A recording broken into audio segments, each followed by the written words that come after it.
Hello everybody, welcome to my YouTube channel learning is fun. My name is Seema Agarwal.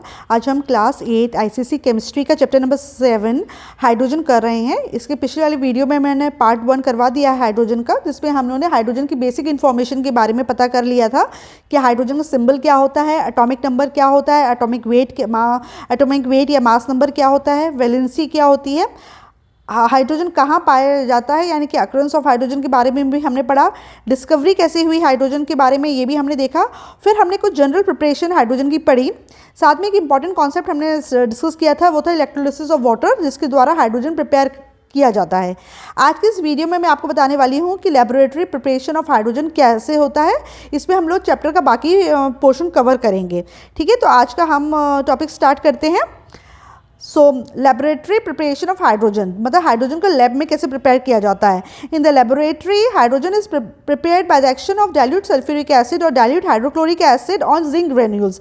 Lab में इसको prepare करने के लिए क्या करते हैं, जिंक ग्रेन्यूल्स के ऊपर या तो डाइल्यूट सल्फ्यूरिक एसिड डाला जाता है, तो जिंक डाइल्यूट सल्फ्यूरिक एसिड के साथ रिएक्ट करके जिंक सल्फेट बना लेगा और साथ में क्या रिलीज कर देगा, हाइड्रोजन।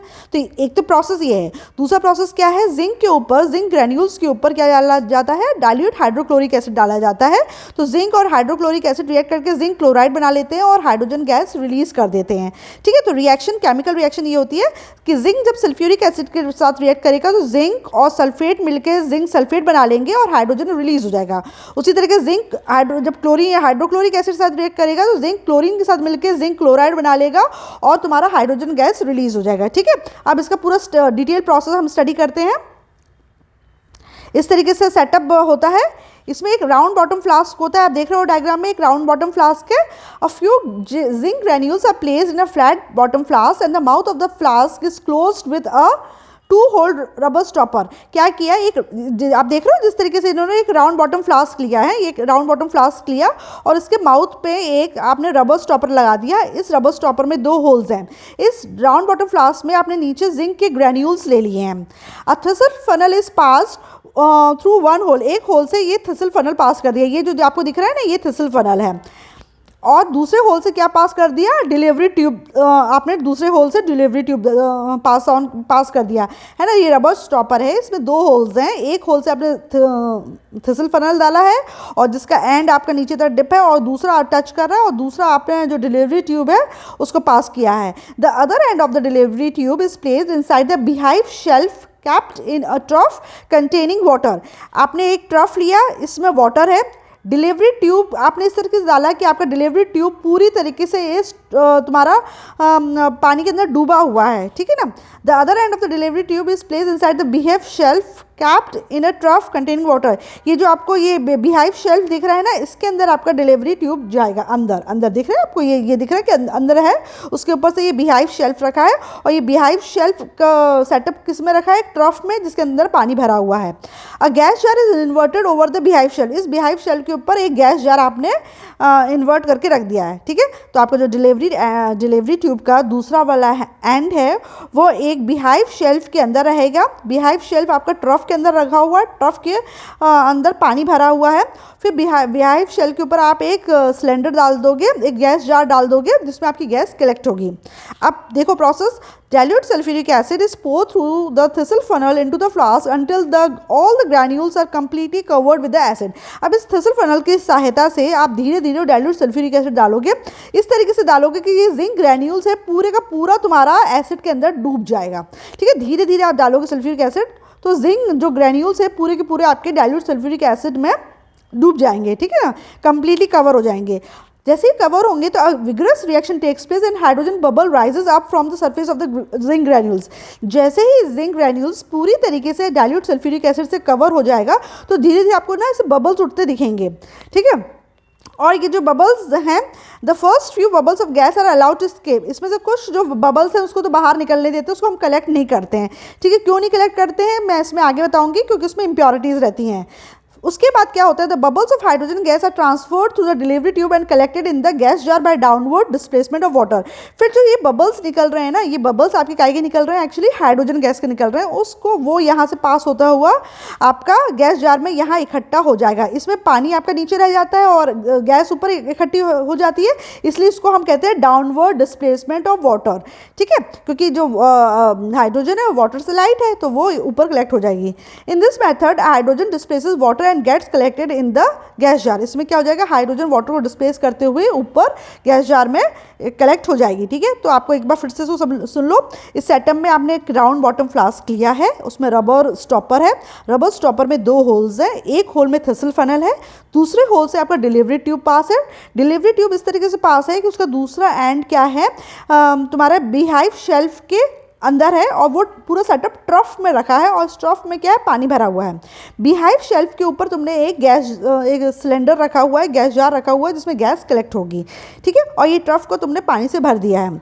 अब जिंक ग्रैन्यूल्स जो तुम्हारे राउंड बॉटम फ्लास्क में आपने लिए हैं उसमें आप धीरे धीरे करके डाइल्यूट सल्फ्यूरिक एसिड डालो या डाइल्यूट हाइड्रोक्लोरिक एसिड डालो। जब धीरे धीरे डालोगे आप तो देखोगे क्योंकि ये पूरे जिंक ग्रैन्यूल्स इतना डालना है आपको कि ताकि पूरे जिंक ग्रैन्यूल्स आपके डाइल्यूट सल्फ्यूरिक एसिड से कवर हो जाए। जब ये पूरी तरीके से कवर हो जाएंगे तो इसमें से एकदम विगरस रिएक्शन होगा, मतलब तुरंत रिएक्शन होगा और आपको बुलबुले उठते दिखेंगे। ये बुलबुले किसके होंगे, ये बबल्स किसके होंगे, ये हाइड्रोजन गैस के बबल्स होंगे। पहले कुछ जो गैस होगी वो हम उसको पास करने देंगे, उसको कलेक्ट नहीं करेंगे, क्योंकि क्या होता है जब शुरुआत में जो बबल्स निकल रहे हैं उसमें ना इम्प्योरिटीज़ हो सकती है, कुछ एयर मिक्स हो सकती है, तो वो हम उसको ले नहीं लेंगे, उसको निकलने देंगे। उसके बाद हम इसको इन बबल्स को आप इस जो गैस सिलेंडर है इसमें कलेक्ट कर लेंगे। इसमें डाउनवर्ड डिस्प्लेसमेंट ऑफ वाटर होकर गैस ऊपर की तरफ कलेक्ट हो जाएगी, क्योंकि आपको पता है कि जो हाइड्रोजन है वो वाटर से भी लाइट है, तो हाइड्रोजन ऊपर कलेक्ट हो जाएगी और वाटर नीचे रह जाएगा, इसलिए इसको डाउनवर्ड डिस्प्लेसमेंट ऑफ वाटर कहते हैं। ठीक है, नाउ सेफ्टी प्रिकॉशन, जब आप एक एक्सपेरिमेंट करेंगे तो आपको क्या चीज़ का ध्यान रखना है, आपको ध्यान रखना है the apparatus must be airtight so that any leakage of gas does not takes place. This is necessary as hydrogen forms an explosive mixture with air. आपको जब भी आप ये एक्सपेरिमेंट करेंगे तो सबसे इंपॉर्टेंट प्रिकॉशन है कि आपको ये पूरा सेटअप को एयर टाइट बनाना है, क्योंकि अगर मतलब कोई भी गैस लीक नहीं होनी चाहिए। क्यों नहीं लीक होनी चाहिए, क्योंकि हाइड्रोजन जैसे ही एयर के उसमें संपर्क में आएगा, एयर के कांटेक्ट में आएगा, वैसे ही एक्सप्लोजन होने के चांसेस हैं। तो आपका ये पूरा जो सेटअप होता है वो एयर टाइट होता है ताकि आपकी हाइड्रोजन एयर से मिक्स ना हो पाए। अगर हाइड्रोजन एयर से मिक्स हो जाएगी तो क्या हो जाएगा, एक्सप्लोजन हो जाएगा और इसमें काफ़ी नुकसान हो सकता है और आपको चोट भी लग सकती है। No flame should be brought near the apparatus because if the gas leak it will be inflammable. इसकी जो ये पूरा जो सेटअप है, एपरेटस जो रखा हुआ है, यहाँ से कोई भी गैस लीक नहीं होनी चाहिए और कोई भी फ्लेम इसके आसपास नहीं होनी चाहिए, क्योंकि अगर फ्लेम आई तो इस गैस में आग लग जाएगी। क्योंकि आपको पता है जो हाइड्रोजन होता है इनफ्लेमेबल होता है, यानी कि ये फायर को कैच कर लेगा। ठीक है, तो आप पहली बात तो एयर टाइट करो, दूसरी कोई भी फ्लेम इसके आसपास मत लाओ, क्योंकि अगर इन केस कहीं से भी कुछ लीकेज हो रहा है तो उसमें फिर पूरे में आग लग जाएगी। The lower end of the threshold funnel should be completely covered with dilute acid. जो लोअर एंड है आपका थ्रेशोल्ड फनल का, वो पूरा का पूरा आपका डाइल्यूट एसिड से वो आपका कवर होना चाहिए। आप देख रहे हो ना कि आपका जो थ्रेशोल्ड फनल है वो पूरा के पूरा डाइल्यूट सल्फ्यूरिक एसिड के अंदर डूबा हुआ है। ठीक है ना, इस तरीके से। The first few bubbles from the delivery tube should not be collected as they contain air. जैसे मैंने बताया था आपको कि पहले कुछ जो बबल्स आए थे आपके डिलीवरी ट्यूब से, उसको नहीं हमको कलेक्ट करना है, क्योंकि उसके अंदर हवा रहती है तो हमको प्योर हाइड्रोजन नहीं मिलेगी, फिर हमको फिर आगे चल के प्योरिफिकेशन का प्रोसेस करना पड़े। इससे अच्छा आप कुछ पहले के जो बबल्स हैं उसको हटा दो, ताकि हवा जो उसमें मिक्स हो गई, एयर जो मिक्स हो गई, वो उससे निकल जाए। ठीक है, तो ये इंपॉर्टेंट था, तो ये हमने लेबोरेटरी प्रिपरेशन पढ़ा। अब हम एक बहुत इंपॉर्टेंट कॉन्सेप्ट पढ़ने वाले हैं, वो है Bosch process, industrial production of hydrogen. Industry में बहुत बड़े क्वांटिटी में हाइड्रोजन बनानी पड़ती है, तो किस प्रोसेस का इस्तेमाल करते हैं इसमें इस प्रोसेस का नाम याद रखना है, इसको बॉश प्रोसेस कहते हैं, BOSCH। ठीक है, Bosch process is used to produce hydrogen on a large scale. There are three main steps involve in the process. इस प्रोसेस में 3 मेन स्टेप्स होते हैं। पहला स्टेप होता है बॉश प्रोसेस से हम लार्ज स्केल में इंडस्ट्रीज़ में हाइड्रोजन बनाते हैं। इस बॉश प्रोसेस में 3 मेन स्टेप हैं। सबसे पहला स्टेप है प्रोडक्शन ऑफ वाटर गैस। सबसे पहले तो हमको इसको करने के लिए वाटर गैस बनानी पड़ेगी। वाटर गैस क्या होता है? CO प्लस H2 का जो कॉम्बिनेशन होता है ना, ये वाटर गैस कहलाता है। तो ये फॉर्मूला याद करो, कभी कभी ऑब्जेक्टिव में पूछ लेते हैं कि write down the formula of water gas. तो CO प्लस H2 इसको ऐसे ही लिखते हैं, CO प्लस H2 ऐसे ही करके लिखोगे तुम इसको ये वाटर गैस कहलाती है। ठीक है, वाटर गैस क्या होती है? Water gas is a mixture of carbon monoxide and hydrogen. It is form when water in the form of super heated steam is passed over carbon white hot Coke eight a temperature about 1000 degree Celsius. आपकी water gas कैसे बनती है? जब तुमने ये बहुत white hot है, इतना गर्म है कोक, कार्बन जिसको हम कोक भी कहते हैं, इसके ऊपर आपने सुपर हीटेड स्टीम पास करी करीब 1000 डिग्री सेल्सियस पे, तो ये दोनों कंबाइन होकर क्या बना लेते हैं? Carbon monoxide plus hydrogen. इसको कहते हैं वाटर गैस और बहुत ज़्यादा हीट रिलीज होती है। तो सबसे पहले तो आप वाटर गैस बनाओ, फिर क्या होगा? Conversion of carbon monoxide to carbon dioxide. अब ये जो आपने वाटर गैस बनाई, तो इसमें जो कार्बन मोनोऑक्साइड है, CO जो होता है ना, CO को हम कार्बन मोनोऑक्साइड कहती हैं। नेक्स्ट स्टेप में जिस कार्बन मोनोऑक्साइड काय में कन्वर्ट होगी? कार्बन डाइऑक्साइड यानी कि CO2 में। It is difficult to separate the mixture of hydrogen and carbon monoxide. Therefore, we convert carbon monoxide to carbon dioxide, and in order to do so, the mixture is made to react with equal volume of steam in the presence of iron chromate, which act as a catalyst, and chromic oxide as the promoter. क्या होता है कि हमको ये carbon monoxide और hydrogen की combination को separate करना बहुत मुश्किल होता है। ये वाटर गैस बन गई ना, तो ये जो कॉम्बिनेशन बन गया कार्बन मोनोऑक्साइड का और हाइड्रोजन का, इसको सेपरेट करना बहुत मुश्किल हो जाता है। तो सबसे पहले हम क्या करते हैं? कार्बन मोनोऑक्साइड को कार्बन डाइऑक्साइड में कन्वर्ट करते हैं। इसके लिए हम क्या करते हैं? इसको हम इक्वल वॉल्यूम ऑफ स्टीम से रिएक्ट करवाते हैं, और इसमें हम कैटलिस्ट कौन सा लेंगे? आयरन क्रोमेट, और प्रमोटर कौन सा होगा? Chromic oxide. प्रमोटर क्या होता है? वो कैटलिस्ट की एक्टिविटी को भी और अच्छा कर देता है और प्रमोट कर देता है, जिसकी वजह से क्या होता है? रिएक्शन फटाफट होती है। तो इस ऐसा करने से क्या होगा? आपका carbon monoxide oxidises to carbon dioxide, तो आपका कार्बन मोनोऑक्साइड कार्बन डाइऑक्साइड में कन्वर्ट हो जाएगा। याद रखो, कैटलिस्ट क्या यूज़ किया है इस रिएक्शन में? आयरन क्रोमेट, और प्रोमोटर क्या यूज़ किया? Chromic oxide. तो ऐसे छोटे छोटे क्वेश्चंस बन जाते हैं, तो इन चीज़ों पे ध्यान दिया करो। ठीक है, आपको वाटर गैस का फॉर्मूला याद रखना है बॉश प्रोसेस में क्या होता है। दूसरा आपको याद रखना है कि आपने कैटलिस्ट कौन सा यूज़ किया। तीसरा आपको याद रखना है क्रोमिक ऑक्साइड, प्रोमोटर कौन सा था? Chromic oxide. ठीक है, ठीक है। तो रिएक्शन क्या होगी? जब वाटर गैस को आप इक्वल अमाउंट ऑफ स्टीम से जब पास करोगे 450 डिग्री सेल्सियस पे, तो आपकी कार्बन मोनोऑक्साइड ऑक्सीडाइज हो जाएगी कार्बन डाइऑक्साइड में, और हाइड्रोजन गैस रिलीज हो जाएगी। तो इस तरीके से आपकी हाइड्रोजन बन गई। स्टेप 3 क्या होगी? Preparation of hydrogen from the mixture. इस मिक्सचर से हाइड्रोजन बनाना। The mixture is pass to water under approximately 30 atmospheric pressure. Carbon dioxide get dissolve in water and hydrogen is collected in cylinder. अब क्या होता है? ये जो मिक्सचर आपका बना है कार्बन डाइऑक्साइड और हाइड्रोजन का, इसको आप वाटर से पास करोगे। वाटर से पास करोगे तो कार्बन डाइऑक्साइड क्या हो जाएगी? वाटर में डिजॉल्व हो जाएगी, और आपकी जो हाइड्रोजन है ऊपर आपके गैस सिलेंडर में कलेक्ट हो जाएगी। The hydrogen that is obtained is refined as per the desired levels of purity by other chemical methods. अब ये हाइड्रोजन को ना आपको जिस हिसाब से रिक्वायरमेंट होती है उस हिसाब से इसको प्योरीफाई कर लिया जाता है। जैसे जिसमें आपको 90% प्योरीफिकेशन की जरूरत है, तो उस हिसाब के मेथड यूज़ किए जाते हैं, और अलग अलग मेथड से हम इसको प्योरीफाई कर लेते हैं।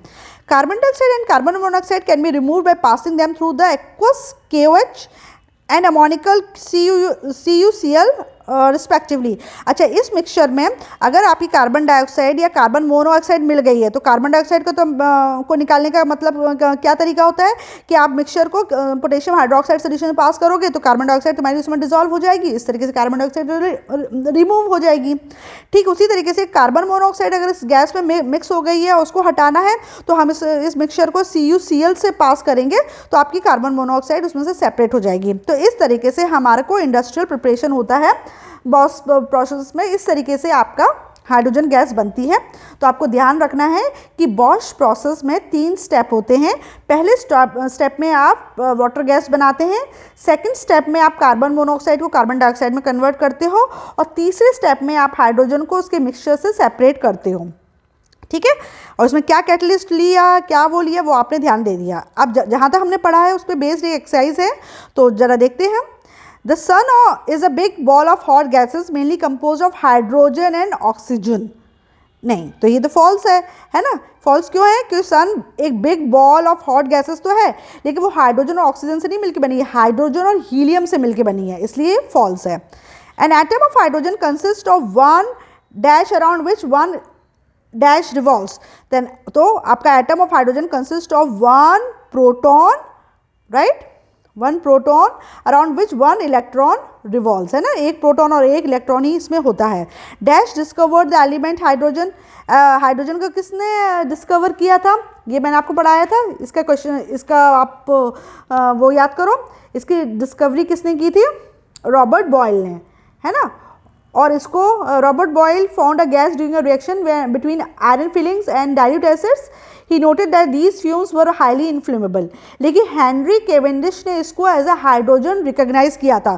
तो एक्चुअली डिस्कवरी में इसका नाम हेनरी केवेंडिश आएगा, ठीक है ना, हेनरी केवेंडिश। उन्होंने बोला था कि जो बना है वो हाइड्रोजन बनी है, तो यहाँ पे हेनरी केवेंडिश आएगा। नेक्स्ट है what happens when potassium is treated with cold water. अगर पोटेशियम को तुमने कोल्ड वाटर से ट्रीट किया तो क्या होगा, अगर पोटेशियम को कोल्ड वाटर से ट्रीट करोगे तो क्या आएगा, हाइड्रोजन रिलीज होगी, है ना, क्योंकि तुम्हारा पोटेशियम वाटर से रिएक्ट करके क्या बनाएगा, KOH बनाएगा और हाइड्रोजन रिलीज हो जाएगी। तो इसका आंसर क्या हो जाएगा, इट विल रिलीज हाइड्रोजन। इसको 2K करना पड़ेगा तब तुम्हारा 2KOH बनेगा और तुम्हारा हाइड्रोजन निकलेगी, और यहाँ पे 2H2 हो जाएगा, ठीक है ना। Potassium and sodium do not react violently with cold water, ये तो फॉल्स है, they react violently with cold water, है ना। पोटेशियम सोडियम दोनों बहुत वायलेंटली रिएक्ट करते हैं तुम्हारे कोल्ड वाटर से, ठीक है। नेक्स्ट क्या है, when electric current is pass through acidulated water dissociates into, जब तुमने इलेक्ट्रिक करंट पास किया एसिडुलेटेड वाटर से तो वो डिसोसिएट किस में हो जाएगा, हाइड्रोजन आयंस में और ऑक्सीजन आयंस में, है ना। It dissociates into hydrogen ion, hydrogen and oxygen, right. और रेशियो क्या रहता है, रेशियो इसका 2:1 रहता है। Dash process use to produce hydrogen और लार्ज स्केल में हाइड्रोजन बनाना है तो हमने अभी देखा हम बॉश प्रोसेस का इस्तेमाल करते हैं। Dash is a mixture of carbon monoxide and hydrogen, carbon monoxide और हाइड्रोजन का मिक्सचर क्या है, वाटर गैस, ठीक है। तो ये इसके आंसर्स हैं। और क्या है, बस, ठीक है। तो ये एक्टिविटी हमने कर ली, तो जितना हमने पढ़ा है उसके आंसर्स ये हैं, तो आप इसको नोट डाउन कर सकते हो। Next, properties of hydrogen.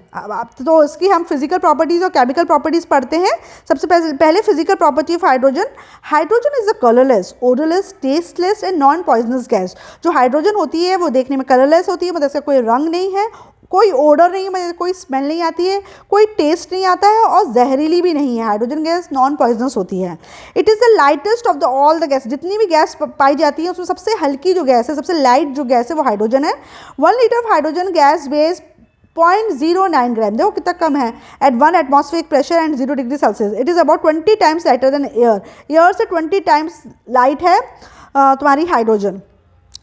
It is almost insoluble in water, है ना, तभी तो हमने इसको डाउनवर्ड डिस्प्लेसमेंट ऑफ वाटर से कलेक्ट किया था, क्योंकि ये पानी में डिजॉल्व नहीं होती है हाइड्रोजन, है ना। हाइड्रोजन से पानी बनता है लेकिन हाइड्रोजन खुद पानी में डिजॉल्व नहीं होती है। 1 litre of water dissolve about 21.4 cubic centimetre of hydrogen. देखो 1000 में तुम्हारा सिर्फ इतना से 21.4 ही डिजॉल्व हो रही है ना, ऑर्डिनरी टेम्परेचर प्रेशर में। तो हम मान लेते हैं कि हाइड्रोजन तुम्हारी इनसॉल्युबल है वाटर में। Hydrogen gas can not be liquefied easily, इसको लिक्विफाई करना, मतलब हाइड्रोजन तो गैस होती है, गैस तो हाइड्रोजन को लिक्विड में कन्वर्ट करना आसान नहीं होता है। लेकिन अगर इसको लिक्विफाई किया गया तो ये करीब -240 डिग्री सेल्सियस तक जब इसको ठंडा करोगे और इतना प्रेशर लगाओगे, 20 एटमॉस्फेरिक प्रेशर लगाओगे, तब हाइड्रोजन की गैस को आप लिक्विड हाइड्रोजन में कन्वर्ट कर लोगे। The melting point of hydrogen is -259 degree Celsius. अगर आपने हाइड्रोजन को सॉलिडिफाई कर लिया और फिर उसको मेल्ट करने की कोशिश करोगे तो क्या उसका मेल्टिंग पॉइंट हो जाएगा -259, और इसका बॉइलिंग पॉइंट क्या रहेगा -253 डिग्री सेल्सियस, अगर आपने इसको लिक्विफाई कर लिया है तो। It is highly inflammable gas and Burns with a pop sound, यही इसका आइडेंटिफिकेशन वो होता है ना। ये बहुत ही इन्फ्लेमेबल गैस है और जब भी ये बनती है तो पॉप साउंड आता है, फुट फुट ऐसे आवाज़ आती है पॉप पॉप की, है ना। और इसकी जो फ्लेम होती है वो पेल ब्लू कलर की होती है। आप फ्लेम भी याद रखा करो, आगे चल के ना आपके क्वेश्चंस बनेंगे कि पेल ब्लू कलर की फ्लेम निकली तो ये कौन सी है। तो आपको अगर याद रहेगा कि हाइड्रोजन की जो फ्लेम है वो पेल ब्लू कलर की होती है, हल्के नीले कलर की होती है, तो आपको इसको आइडेंटिफाई करना आसान होता है। दूसरा इसका आइडेंटिफिकेशन क्या है कि जब भी हाइड्रोजन गैस बनती है उसमें पॉप साउंड आता है, ठीक है। तो ये कुछ पॉइंट्स है, इसको याद रखा करो क्योंकि इस पे क्वेश्चंस बनते हैं। अब इसमें एक एक्टिविटी दी है to show that hydrogen gas is lighter than air. अब हमको इस एक्टिविटी में ये बताना है कि एयर से ज़्यादा लाइट है। तो क्या करना है इसमें, मटेरियल रिक्वायर्ड क्या है, some hydrogen gas a balance 2 glass jars with lids. आपने ये फिजिकल बैलेंस ले लिया, 2 ग्लास जार ले लिए, एक में हाइड्रोजन भर दी, एक में हवा भर दी, और जब आपने दोनों में इक्वल उसके हैं, जब आप देखोगे तो जो हाइड्रोजन का जो परला है वो ऊपर की तरफ है और जो उसका एयर का है वो नीचे की तरफ है। इससे ये पता चल गया कि हाइड्रोजन एयर से लाइट है ना, ये ऊपर की तरफ है, ये नीचे, दोनों में इक्वल वॉल्यूम ऑफ गैस ले रहे हो। आपने 2 गैस जार्स लिए, दोनों इक्वल वॉल्यूम के हैं, एक में आपने हाइड्रोजन भर दी, एक में आपने एयर भर दी। अब इसको आपने फिजिकल बैलेंस में डाला तो आपने देख रहे हाइड्रोजन जिस वाले जार में है वो ऊपर की तरफ है और जिसमें एयर है वो नीचे की तरफ है। तो जो नीचे की तरफ होता है वो हैवी होता है, इसका मतलब एयर हैवी है, हाइड्रोजन लाइट है। ठीक है, दूसरी एक्टिविटी क्या है, to show that hydrogen gas is combustible. ये दिखाना है कि हाइड्रोजन गैस कंबस्टिबल होती है, यानी कि हाइड्रोजन गैस में आग लग सकती है। इसके लिए उन्होंने क्या किया, एक गैस जार लिया जिसमें हाइड्रोजन भर दिया और एक इसमें लाइटेड कैंडल ली है। Take a gas jar filled with hydrogen, invert it over a candle, over a burning candle. एक जलती हुई कैंडल के ऊपर एक जार आप उल्टा करके रख दो जिसमें हाइड्रोजन गैस भरी हुई है। कैंडल गैस थोड़ी देर के बाद में क्या हो जाएगा, जो कैंडल हो जाएगी वो तो बुझ जाएगी, क्योंकि कैंडल को जलाए रखने के लिए ऑक्सीजन की ज़रूरत है और ऑक्सीजन की सप्लाई कट ऑफ हो गई और चारों तरफ हाइड्रोजन है।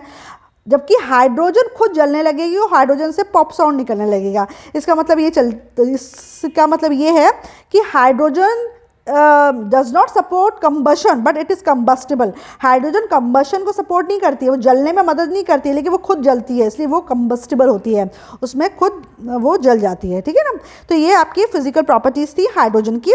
अब हम कुछ इंपॉर्टेंट प्रॉपर्टीज़ पढ़ रहे हैं, केमिकल प्रॉपर्टीज़ हाइड्रोजन की पढ़ रहे हैं। सबसे पहली प्रॉपर्टी क्या है, एक्शन विथ लिटमस। आपको बताया था ना, लिटमस सोल्यूशन होता है या लिटमस पेपर होता है। लिटमस पेपर का क्या काम होता है, लिटमस पेपर हमको ये बताता है कोई भी चीज़ एसिडिक है, बेसिक है या न्यूट्रल है। ठीक है ना, लिटमस पेपर हमको ये बताता है कोई भी चीज़ एसिड है, बेस है या न्यूट्रल है। ठीक है, आपको पता है कि जो लिटमस पेपर को आप एसिड जब टेस्ट करते हैं तो ब्लू लिटमस पेपर रेड में कन्वर्ट हो जाता है। ठीक है, बेस के केस में आपका रेड लिटमस पेपर ब्लू में कन्वर्ट हो जाता है और न्यूट्रल के केस में कोई भी कलर चेंज नहीं होता। अगर ब्लू है तो ब्लू ही रहेगा, अगर रेड है तो वो रेड ही रहेगा। ठीक है, तो हाइड्रोजन गैस क्या होती है, हाइड्रोजन न्यूट्रल गैस है। अगर आप इसमें लिटमस पेपर या लिटमस सॉल्यूशन डालोगे ना, तो जिस कलर का होगा वो उसी कलर का रहेगा। अगर ब्लू लिया है तो ब्लू रहेगा और रेड है तो रेड रहेगा।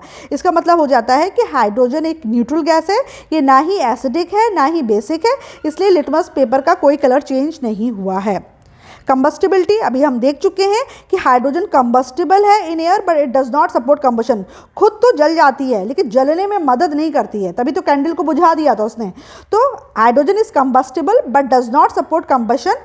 Pure hydrogen burns in with pail blue flame producing water vapour and heat energy. तो आपने अगर प्योर हाइड्रोजन को जलाया तो पेल ब्लू कलर की फ्लेम आएगी और वाटर वेपर निकलेगा, बहुत ज़्यादा हीट एनर्जी निकलेगी और पॉप साउंड भी आएगा।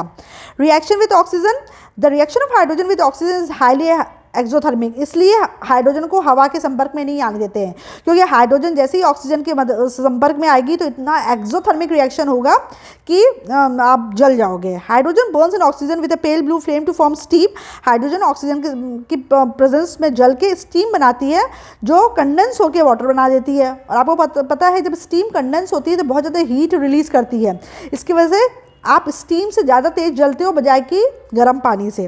The energy release in this process is harness to propel space rocket.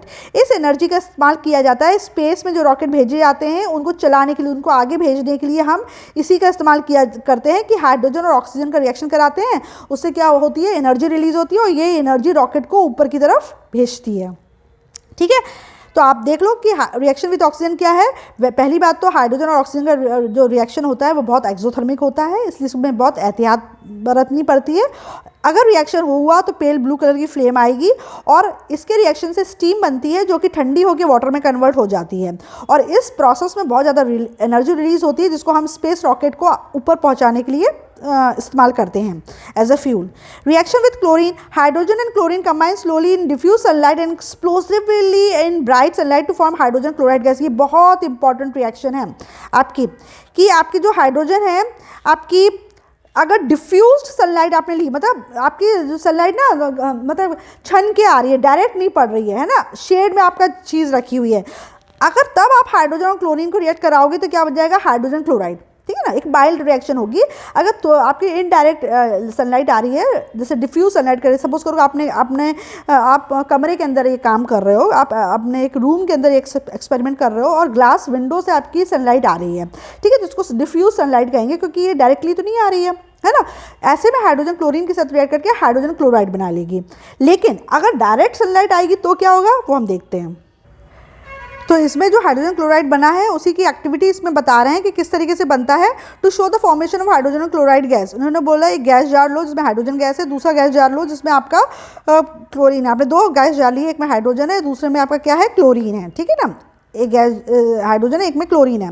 Now take two jars, fill jar with hydrogen and other with chlorine gas, invert a jar filled with chlorine over the jar with the hydrogen. Hydrogen gas jar के ऊपर आप chlorine का gas jar उल्टा करके रख दो और ये दोनों गैस को आपस में मिलने दो, है ना। रिमूव द लिड्स हटा दो ताकि दोनों गैस मिल जाए। Expose the two jars to sunlight, अब सनलाइट में रख दो उसको ताकि दोनों के ऊपर धूप पड़े, हैं। फिर क्या होगा, the greenish yellow colour of chlorine gas disappears and a colourless gas is form. तो ये जो क्लोरीन जो तुम्हारी ग्रीन कलर की होती है ना, वो धीरे धीरे फेड होने लगेगा और एक कलरलेस गैस बन जाएगी, ठीक है। Now bring a glass rod dipped in ammonia solution near the mouth of the jar. अब तुम्हारे जार के पास यहाँ पर एक ग्लास रॉड लाओ जो कि अमोनिया सॉल्यूशन में डिप्ड है, ठीक है। ग्लास जार लाओ जो अमोनिया सॉल्यूशन में डिप्ड है।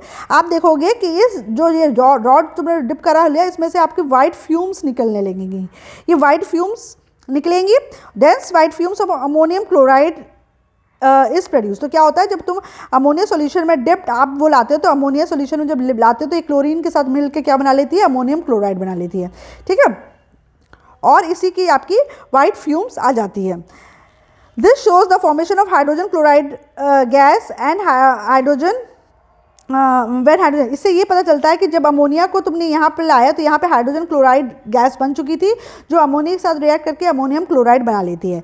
This shows the formation of hydrogen chloride gas when hydrogen gas react with chlorine in the presence of diffuse light. तो डिफ्यूज लाइट में जब तुम्हारी हाइड्रोजन क्लोरीन के साथ मिलती है तो हाइड्रोजन क्लोराइड गैस बन जाती है जो कि अमोनिया के साथ मिलकर अमोनियम क्लोराइड की डेंस फ्यूम्स बनाती है। फिर से देखो कि जब आपने यहाँ पर glass rod dipped in ammonia solution लेके आए आप, तो आपका क्या हुआ, वाइट फ्यूम्स आया। तो वाइट फ्यूम्स क्यों आया, क्योंकि हाइड्रोजन और क्लोरीन तुम्हारी डिफ्यूज्ड सनलाइट में मिल के हाइड्रोजन क्लोराइड बना लेंगी। ये हाइड्रोजन क्लोराइड जब तुम्हारे अमोनिया की ग्लास रॉड के टच में आएगा, कॉन्टैक्ट में आएगा, तो ये दोनों मिलके क्या बना लेंगे, अमोनियम क्लोराइड। और इस अमोनियम क्लोराइड की जो फ्यूम्स होती हैं वो वाइट कलर की होती हैं। ये इंडिकेट कर देता है कि इस रिएक्शन में क्या बना, हाइड्रोजन क्लोराइड। तो इस एक्टिविटी से ये प्रूव हो गया कि जब हाइड्रोजन और क्लोरीन को डिफ्यूज सनलाइट में रखते हो तो हाइड्रोजन क्लोराइड बनता है। बाकी की रिएक्शन जो है आपके कोर्स में नहीं है कि डायरेक्ट सनलाइट में रखोगे तो क्या होगा, तो इसलिए हम इसको अभी डिस्कस नहीं करेंगे। ये 10th के चैप्टर में होगा, 10th क्लास के चैप्टर में होगा, तो हम इसको डिटेल में डिस्कस करेंगे, ठीक है। तो अभी तो आप ये रख लो कि हाइड्रोजन क्लोरीन के साथ डिफ्यूज सनलाइट में हाइड्रोजन क्लोराइड या हाइड्रोक्लोरिक एसिड बनाता है, हाइड्रोजन क्लोराइड गैस बनाता है, ठीक है ना। Now reaction with nitrogen. Nitrogen के साथ क्या होता है, hydrogen does not combine with nitrogen under ordinary condition. Ordinary condition में तो नहीं, ये बहुत इंपॉर्टेंट है बेटा, ये हेबर्स प्रोसेस है, बहुत इंपॉर्टेंट है। तुम्हारा हाइड्रोजन नाइट्रोजन के साथ मिलकर अमोनिया बनाता है और हेबर्स प्रोसेस में इसी तरीके से आपका अमोनिया बनाया जाता है। तो आपको याद है स्टार्टिंग में एक वार्म अप एक्टिविटी दी गई थी, उसमें पूछा गया था write down 2 uses of hydrogen. तो आप उसमें से एक लिख सकते हो, 1 यूज तो आप लिख सकते हो, it helps in the formation of hydrochloric acid, जैसे अभी हमने देखा कि क्लोरीन और हाइड्रोजन मिलकर HCl बनाते हैं। दूसरा आप यूज ये भी लिख सकते हो, it is used in Haber's process for the formation of ammonia.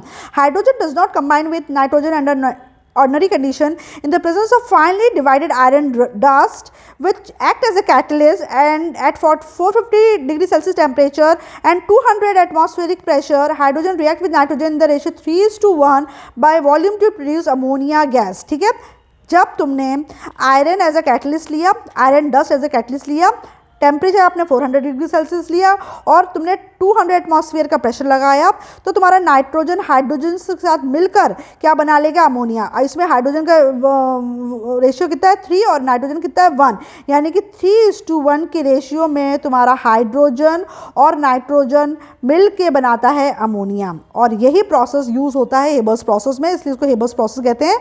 और साथ में बहुत सारी हीट जनरेट होती है, right. Now reaction with sulfur, when hydrogen gas reacts is passed through molten sulfur, hydrogen sulfide gas is formed which gives us rotten egg smell। जब hydrogen को तुम मोल्टन सल्फर के ऊपर से पास करोगे, मोल्टन सल्फर मतलब मेल्ट हुआ sulphur, यानी पिघले हुए सल्फर से के ऊपर से जब हाइड्रोजन पास करोगे तो आपको सड़े अंडे की बदबू आएगी। रॉटन एग स्मेल मतलब सड़े हुए अंडे जैसी बदबू आती है। क्यों? क्योंकि हाइड्रोजन और सल्फर रिएक्ट करके हाइड्रोजन सल्फाइड बना लेते हैं।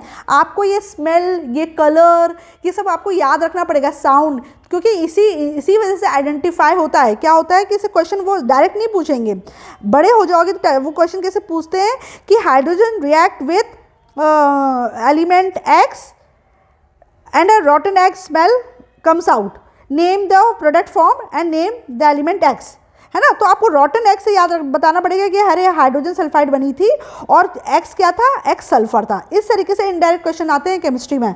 तो आपको सब याद रखना पड़ेगा कि हाइड्रोजन सल्फाइड की जो स्मेल होती है वो क्या होती है, रॉटन एग यानी कि सड़े हुए अंडे की स्मेल की तरह आती है। तो जब आप मोल्टन सल्फर के ऊपर हाइड्रोजन पास करोगे तो आपकी हाइड्रोजन सल्फाइड बनेगी और जिसकी स्मेल सड़े हुए अंडे की तरह होगी। उसी तरीके से reaction with carbon dioxide, when hydrogen combines with carbon dioxide at a temperature of 300 degree Celsius to 400 degree Celsius under high pressure in the presence of nickel acting as a catalyst. देखो सारी reaction में क्या catalyst use कर रहे हो, कितना temperature ले रहे हो, कितना प्रेशर ले रहे हो, इसको याद रखना, क्योंकि ये सारे उस पर एक बड़े बड़े क्वेश्चन बन सकते हैं 4-4, 5-5 मार्क्स के, ठीक है। जैसे मैंने ऊपर हेबर्स प्रोसेस पढ़ाया था, उसमें आपसे पूछ सकते हैं कि रिएक्टेंट क्या था, कैटलिस्ट क्या था, टेम्परेचर कितना था और आपका प्रेशर कितना था, प्रोडक्ट क्या बना, किस रेशियो में बना, इस तरीके से क्वेश्चन उसमें आ जाएगा। उसी तरीके से आपका सल्फर के साथ आपका आ जाएगा कि मतलब तुम्हारा हाइड्रोजन किसके साथ रिएक्ट करके रॉटन एग स्मेल देगा और क्या प्रोडक्ट बनेगा, एलिमेंट एक्स क्या है। उसी तरीके से कार्बन डाइऑक्साइड जब हाइड्रोजन के साथ रिएक्ट करती है तो आपका मीथेन बनता है, वाटर बनता है और एनर्जी रिलीज होती है। तो इसमें आपको टेम्परेचर कितना मेंटेन कर रहा है, 300 से 400 डिग्री सेल्सियस करना है, बहुत हाई प्रेशर करना है। इसमें जो आप कैटलिस्ट यूज़ कर रहे हो ये निकल है, जबकि आपने देखा था कि हेबर्स प्रोसेस में जो कैटलिस्ट था वो आयरन था, राइट। तो आपको ये कैटलिस्ट याद करने हैं। अलग अलग प्रोसेस में हम अलग अलग कैटलिस्ट का इस्तेमाल करते हैं। अमोनिया बनाने के लिए हमने आयरन को कैटलिस्ट के रूप में इस्तेमाल किया था, और जबकि मीथेन को बनाने के लिए हम निकल कैटलिस्ट का इस्तेमाल कर रहे हैं। इसको सबेटियर रिएक्शन कहते हैं। तो इसको सबेटियर रिएक्शन के रूप में भी पूछा जा सकता है कि what is Sabatier reaction, write down the chemical equation. तो आपको पता होना चाहिए सबेटियर रिएक्शन क्या होता है। जब हाइड्रोजन कंबाइन होता है कार्बन डाइऑक्साइड से at 300 degree Celsius to 400 degree Celsius under high pressure in the presence of nickel to form methane, water and energy, है ना। The requirement of water for astronauts inside the International Space Station is fulfilled using this reaction। अब देखो कितनी important reaction है। तुम्हारा astronaut इस reaction का इस्तेमाल करते हैं जब वो इंटरनेशनल स्पेस स्टेशन के अंदर होते हैं और उनको पानी की ज़रूरत होती है, तो इस तरीके से पानी बनता है, ठीक है। तो ये बहुत इंपॉर्टेंट प्रोसेस रिएक्शंस होती हैं जिसका अलग अलग यूजेस होता है, राइट। नाउ तो अभी हमने देख लिया reaction with nitrogen, reaction with sulphur and reaction with carbon dioxide. अब हम देख रहे हैं रिएक्शन विद कार्बन। अब कार्बन के साथ किस तरह से रिएक्ट करेगा। Hydrogen combines with carbon to form hydrocarbons, ठीक है। This reaction occurs at a temperature above 520 degree Celsius in the presence of nickel और cobalt acting as a catalyst। इस वाली रिएक्शन में निकल या कोबाल्ट दोनों में से कोई भी ले सकते हो कैटलिस्ट। हाइड्रोजन कार्बन के साथ रिएक्ट करके हाइड्रोकार्बन बनाएगी। हाइड्रोकार्बन मतलब क्या होता है, compounds of hydrogen carbon. Methane है ना, मीथेन में किसका कंपाउंड है, हाइड्रोजन का और कार्बन का। तो इन कंपाउंड से क्या बोलते हैं, हाइड्रोकार्बन। ऐसे तुम्हारा ईथेन होता है C2H6, ये भी हाइड्रोजन और कार्बन का कंपाउंड है, तो ये भी हाइड्रोकार्बन कहलाते हैं। तो जब तुम्हारा हाइड्रोजन कार्बन के साथ रिएक्ट करता है कितने टेम्परेचर पर, 520 डिग्री सेल्सियस पे, किसकी प्रेजेंस में, निकेल या कोबाल्ट जो कैटलिस्ट के रूप में रहते हैं, तो आपका क्या बनता है, हाइड्रोकार्बन बनता है। ये रिएक्शन भी इंपॉर्टेंट है, वो पूछेंगे how methane is form from hydrogen, तो आपको ये पूरा लिखना पड़ेगा। The reaction is reversed on further raising the temperature. अगर तुमने इसको 520 डिग्री सेल्सियस से और ज़्यादा हीट कर दिया ना, तो दोबारा मीथेन तुम्हारा हाइड्रोजन और कार्बन में टूट जाएगा, तो आपको टेम्परेचर को मेंटेन करना पड़ेगा। अगर आपको मीथेन ही चाहिए तो टेम्परेचर को 520 डिग्री सेल्सियस तक ही रखो, और अगर आपको उसको दोबारा हाइड्रोजन और कार्बन में कन्वर्ट करना है तो आप टेम्परेचर को बढ़ा देना, ये टूट के हाइड्रोजन और कार्बन में कन्वर्ट हो जाएगा। Reaction with metals, hydrogen reacts with metals. Hydrogen reacts with highly reactive metals at a high temperature to form salt-like metal hydrides. Hydrogen बहुत ही रिएक्टिव मेटल जैसे कि सोडियम और कैल्शियम के साथ रिएक्ट करके उनके हाइड्राइड बना लेते हैं। तो सोडियम हाइड्राइड का फॉर्मूला क्या होता है, NaH। कैल्शियम हाइड्राइड का फॉर्मूला क्या होता है, CaH2। ठीक है। The mixture of hydrogen and oxygen when ignited by a spark causes explosion. ये तो हम पहले भी पढ़ चुके हैं। अगर हाइड्रोजन और ऑक्सीजन के मिक्सचर के पास अगर कोई भी स्पार्क, कोई भी चिंगारी आप लेके जाओगे तो एक्सप्लोजन हो जाएगा। ठीक है, इसलिए इसके पास कोई भी फ्लेम नहीं आनी चाहिए, है ना। तो हमने ये सारी केमिकल प्रॉपर्टीज़ भी देख ली कि हाइड्रोजन तुम्हारा नाइट्रोजन के साथ रिएक्ट करके क्या बनाता है, क्लोरीन के साथ रिएक्ट करके क्या बनाता है, कार्बन के साथ रिएक्ट करके क्या बनाता है, या हाइड्रोजन तुम्हारा मेटल के साथ रिएक्ट करके क्या बनाता है। ठीक है। अब टेस्ट ऑफ हाइड्रोजन, जैसे हम बीच बीच में हम टेस्ट पढ़ चुके हैं। पहला टेस्ट तो यही था कि pure hydrogen Burns with pail blue flame in air but impure hydrogen burns in air with a characteristic pop sound. अगर आपकी प्योर हाइड्रोजन है तो उसमें कोई साउंड नहीं निकलेगा, लेकिन पेल ब्लू कलर की फ्लेम निकलेगी। अगर हाइड्रोजन में इम्प्योरिटीज़ भी प्रेजेंट है तो साथ साथ में आपको पॉप साउंड भी सुनाई देगा। ठीक है, तो ये टेस्ट है, इससे आइडेंटिफाई हो जाता है कि जो गैस है वो हाइड्रोजन की है। When hydrogen is burned in air water is form. जब हाइड्रोजन को तुमने एयर में बर्न किया तो तुम्हारा वाटर बनता है। When few drops of water so form of sprinkle on white anhydrous copper sulphate. जब आपने white anhydrous copper sulphate में ये बूंदें डाली तो ये जो तुम्हारा अनहाइड्रस कॉपर सल्फेट जिसका कलर वाइट है वो ब्लू हो जाएगा, है ना। आपको पता है ना कि जब कॉपर सल्फेट में पानी की बूंदें पड़ती हैं तो वो ब्लू कलर का हो जाता है, क्योंकि पानी की बूंदें इसके साथ कंबाइन करके हाइड्रस कॉपर सल्फेट बना लेते हैं। ठीक है ना, यहाँ पे एनहाइड्रस लिख दिया, इनको हाइड्रस लिखना चाहिए, राइट।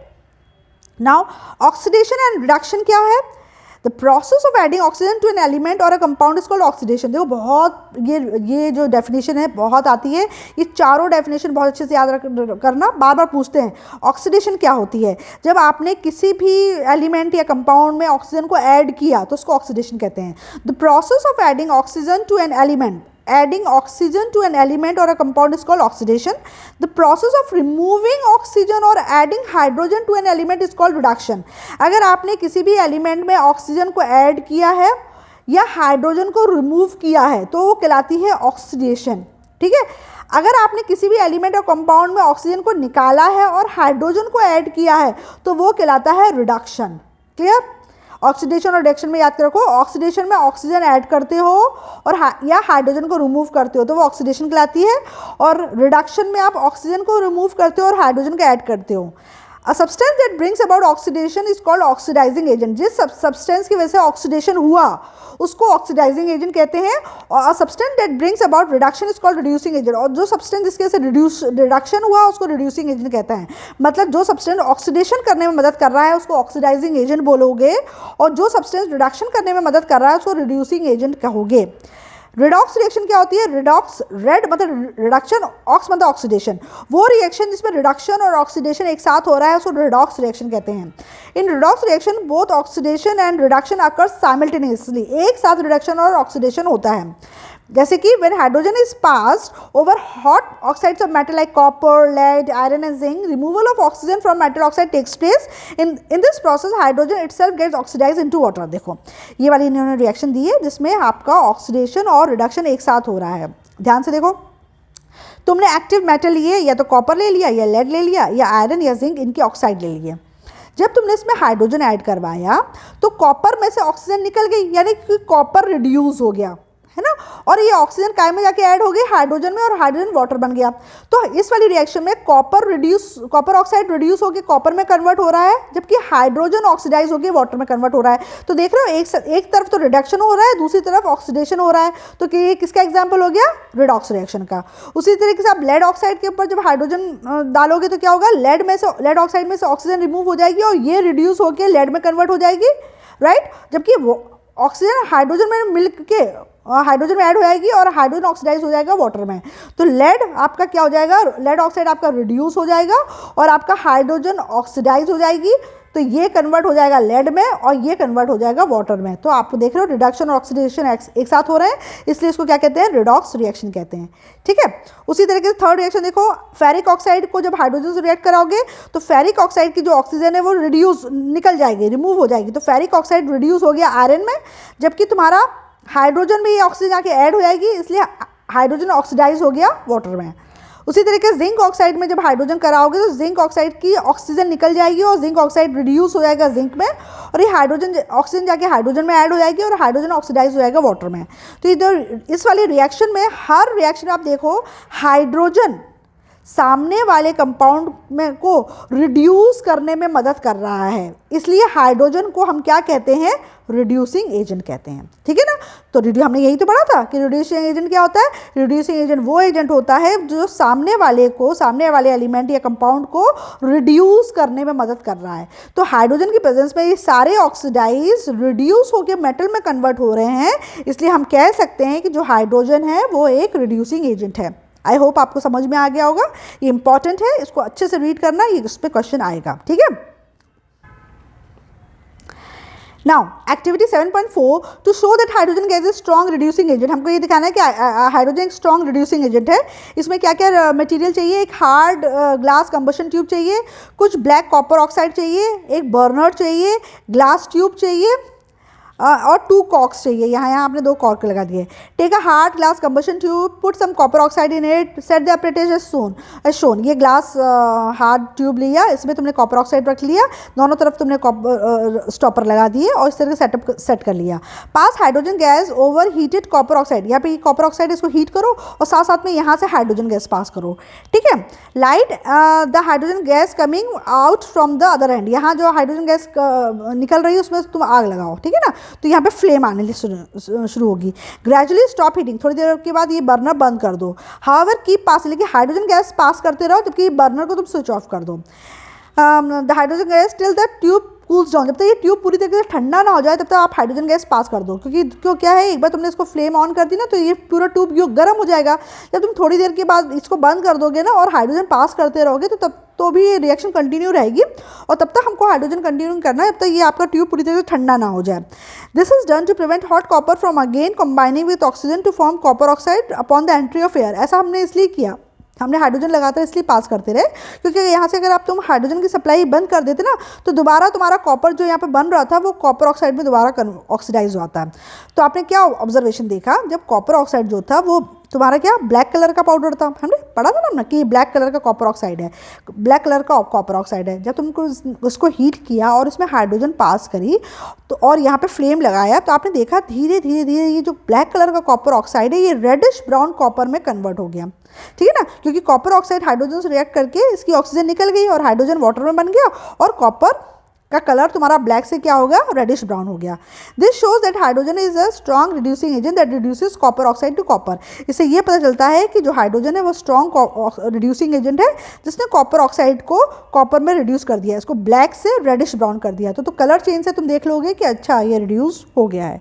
ठीक है, नाउ यूजेस ऑफ हाइड्रोजन बहुत इंपॉर्टेंट है, इसमें बहुत सारे क्वेश्चंस बनेंगे, इसको अच्छे से डिटेल में पढ़ना है ना, इसमें छोटे छोटे छोटे बहुत सारे क्वेश्चंस बनेंगे। तो चलो हम लोग 1 बाय 1 देखते हैं। सबसे पहले क्या है आपका, hydrogen is used extensively in the production of ammonia. हमने देखा हेबल्स प्रोसेस में अमोनिया बनाने में हाइड्रोजन का इस्तेमाल बहुत ज़्यादा होता है, इसको हम हेबल्स प्रोसेस कहते हैं, नाम याद रखना Haber's process. Ammonia is widely used to manufacture fertilisers and nitric acid, और अमोनिया जो बनती है उसका इस्तेमाल होता है फर्टिलाइजर्स बनाने में और नाइट्रिक एसिड को बनाने में। ठीक है, नेक्स्ट यूज है हाइड्रोजन का कि hydrogen is also use for the manufacture of hydrochloric acid और मेथनॉल। मिथनॉल क्या होता है, CH3OH। ठीक है ना, मिथनॉल को और हाइड्रोक्लोरिक एसिड को बनाने के लिए भी तुम्हारा हाइड्रोजन का इस्तेमाल होता है, right. Next, hydrogen gas is used in the preparation of solid vanaspati ghee from liquid vegetable oil such as palm oil, groundnut oil and coconut oil. In this process, liquid vegetables oil are treated with hydrogen under pressure in the presence of finely divided nickel, platinum or palladium as a catalyst. And this process called catalytical hydrogenation of oil. तुमने डालडा घी का नाम सुना है? डालडा घी, इसमें क्या होता है, आप जब वेजिटेबल ऑयल को में से हाइड्रोजन पास करते हो तो वेजिटेबल ऑयल तुम्हारा वेजिटेबल घी में कन्वर्ट हो जाता है, वनस्पति घी, ठीक है ना। तो इसी को हम कहते हैं कैटालिटिक हाइड्रोजनेशन ऑफ ऑयल। इसमें कौन से तेल का इस्तेमाल करते हो, या तो आप पाम ऑयल इस्तेमाल करते हो, या ग्राउंडनट ऑयल, या कोकोनट ऑयल, और इसमें आप हाइड्रोजन पास करते हो। तो हाइड्रोजन, और इसमें जो कैटलिस्ट यूज़ हो रहा है वो निकल है, या प्लेटिनियम है, या पैलेडियम है। तो तुम इन कैटलिस्ट की प्रेजेंस में जब इन ऑयल्स के ऊपर से हाइड्रोजन पास करते हो तो तुम्हारा ऑयल घी में कन्वर्ट हो जाता है, ठीक है। इसको हम कहते हैं कैटालिटिकल हाइड्रोजनेशन ऑफ ऑयल, ठीक है। तो बहुत सारा जो वनस्पति घी होता है, जिसको हम आम भाषा में डालडा भी बोलते हैं, वो इसी तरीके से बनाया जाता है, ठीक है। Hydrogen is use in the production of oxy hydrogen flame which is high temperature flame use for cutting and welding of metal. Next important function of hydrogen का है कि हम इसको वेल्डिंग में इस्तेमाल करते हैं, क्योंकि वेल्डिंग के लिए हमें बहुत हाई टेम्परेचर चाहिए होता है। इसके लिए हम ऑक्सी हाइड्रोजन फ्लेम बनाते हैं जो करीब 2800 डिग्री सेल्सियस तक टेम्परेचर इसका पहुंच जाता है, और इतने हाई टेम्परेचर में हमको कोई भी चीज़ वेल्ड करने में मदद मिल जाती है। तो वेल्डिंग में जो तुम्हारी जो फ्लेम आती है वो ऑक्सीजन और हाइड्रोजन की होती है। तो हम कह सकते हैं कि हाइड्रोजन को हम वेल्डिंग में भी यूज़ करते हैं, ठीक है ना। Liquid hydrogen is used as a fuel in rockets and guided missiles. हमने अभी देखा था कि लिक्विड हाइड्रोजन का इस्तेमाल हम रॉकेट और मिसाइल्स के में fuel as a fuel use करते हैं। This is because it has a high heat of combustion, क्योंकि बहुत ज़्यादा हीट ऑफ कंबशन होता है, बहुत हीट रिलीज होती है, और इस एनर्जी का इस्तेमाल हम करते हैं रॉकेट्स को प्रोपेल करने के लिए।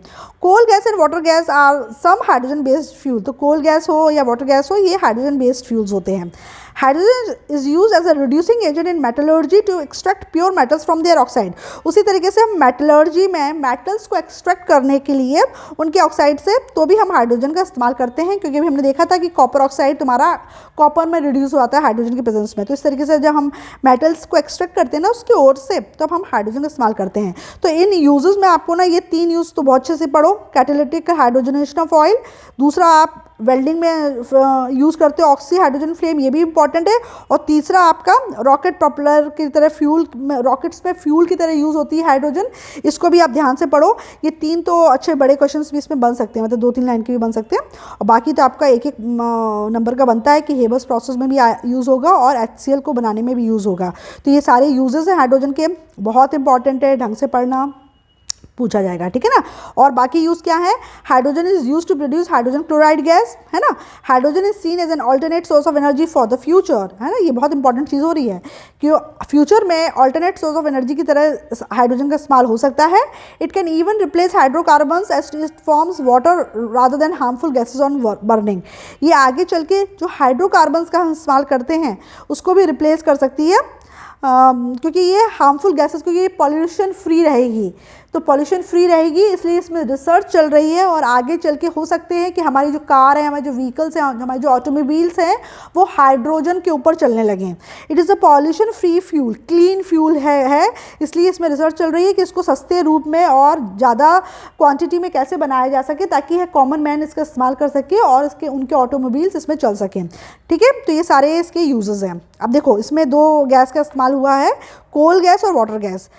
कोल गैस क्या होती है, a gaseous mixture mainly consisting of hydrogen, methane and carbon monoxide formed by the destructive distillation of coal. Coal gas क्या होती है, कोल गैस होती है हाइड्रोजन, मीथेन और कार्बन मोनोऑक्साइड का मिक्सचर, ठीक है, जिसको हम डिस्ट्रक्टिव डिस्टिलेशन ऑफ कोल से बनाते हैं। मतलब कोल को ऑक्सीजन की एब्सेंस में जब हीट करोगे तो आपका ये 3 का मिक्सचर बन जाएगा, इसको कोल गैस क्या होगी। वाटर गैस क्या होती है, water gas is a gaseous mixture of carbon monoxide और हाइड्रोजन। कार्बन मोनोऑक्साइड और हाइड्रोजन का मिक्सचर होती है वाटर गैस, जबकि हाइड्रोजन, मीथेन और कार्बन मोनोऑक्साइड, इन 3 का मिक्सचर होती है कोल गैस। अब मेटलर्जी क्या होती है, metallurgy a branch of science that deals with the property of metals and the process of separating them from other matter in the ore. Metallurgy वो science है, वो साइंस की वो ब्रांच है जिसमें आप मेटल्स की प्रॉपर्टीज़ के बारे में पढ़ते हो, और साथ में किस तरीके से मेटल्स को उसके ओर से द्वारा हम एक्सट्रैक्ट कर सकते हैं वो हम पढ़ते हैं। तो मेटलर्जी के बारे में हम डिटेल में आपको पढ़ाएंगे आने वाले चैप्टर्स में, तो आपको ये टॉपिक अच्छे से क्लियर हो जाएगा कि आखिर मेटलर्जी क्या होती है, ठीक है। तो अभी के लिए इसमें हाइड्रोजन के चैप्टर में इतना ही है, जितना हमने पढ़ा है थोड़ा हमें एक्सरसाइज करके देखते हैं कि हम कोई आती है कि नहीं, कोई डाउट होगा तो पूछना। Hydrogen is almost insoluble in water, 2 हमने देखा था कि हाइड्रोजन वाटर में सॉल्युबल नहीं होता है, इसलिए हम डाउनवर्ड डिस्प्लेसमेंट ऑफ वाटर से हाइड्रोजन को निकालते हैं। दूसरा, hydrogen burns in air with a pale blue flame, है ना, हल्के नीली कलर की फ्लेम जलेगी। Hydrogen is a non combustible in air but it support combustion, नहीं, false. Hydrogen is combustible but does not support combustion, तो ये false हो जाएगा। वो खुद तो कंबस्टिबल होती है, नॉन कंबस्टिबल नहीं है, तो यहाँ पर तो ये ट्रिकी है स्टेटमेंट, इसमें कंफ्यूज मत हो जाना। हाइड्रोजन इज नॉन कंबस्टिबल, गलत। Hydrogen is combustible in air but it does not support combustion होना चाहिए था। The reaction of hydrogen with oxygen is highly explosive या हाईली एक्सोथर्मिक, कुछ भी लिख सकते हो, है, एक्सोथर्मिक लिख दो या एक्सप्लोजिव, एक बार चेक करके लिख लेना, इसमें स्टेटमेंट दिया है, या तो एक्सप्लोजिव या एक्सोथर्मिक वर्ड आएगा। What happens when hydrogen is pass through molten sulphur, जब हाइड्रोजन को मोल्टन सल्फर से पास करोगे तो क्या आएगी, सड़े हुए अंडे की बदबू, यानी क्या बन गया, हाइड्रोजन सल्फाइड, राइट।